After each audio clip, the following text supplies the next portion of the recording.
Demain nous appartient, spoilé, Martin est sûr que Sacha a agressé Elsa. Alors que Sacha reste introuvable, Elsa est victime d'une violente agression au lycée Agnès Varda, dans Demain nous appartient en septembre 2022 sur TF1. Alors que Sacha serait toujours en cavale, Elsa sera victime d'une violente agression au lycée Agnès Varda. Dans les prochains épisodes de Demain nous appartient, Elsa a été emmenée par Chloé à l'hôpital Saint-Clair. Elle n'a pas été victime d'une agression sexuelle. Sarah se charge de l'interroger. Elsa s'est réveillée dans les toilettes sans comprendre ce qui venait de lui arriver. Son bracelet a été retrouvé dans la cour du lycée Agnès Varda. Elsa indique qu'il lui a été offert par son père et qu'il vaut 1,000 €. La police suspecte Sacha d'avoir agressé Elsa. Sarah montre la photo du tueur en série à la petite amie de Timothée. Celle-ci ne le reconnaît pas.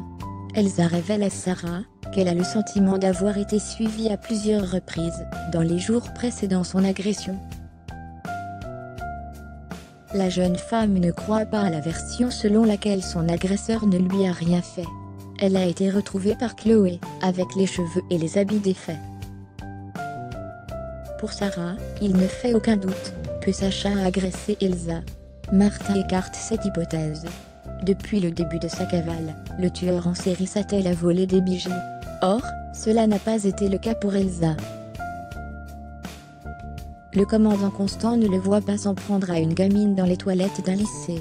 Une découverte de Damien place la police sur la piste d'un faussaire, prénommé Serge Plantin. Serge Plantin est interpellé et finit par passer aux aveux. Il a bien fourni de faux papiers à Sacha.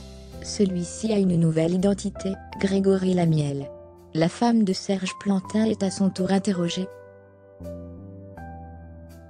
Elle porte l'une des bagues de Christelle, qui a été agressée à son hôtel en début de semaine.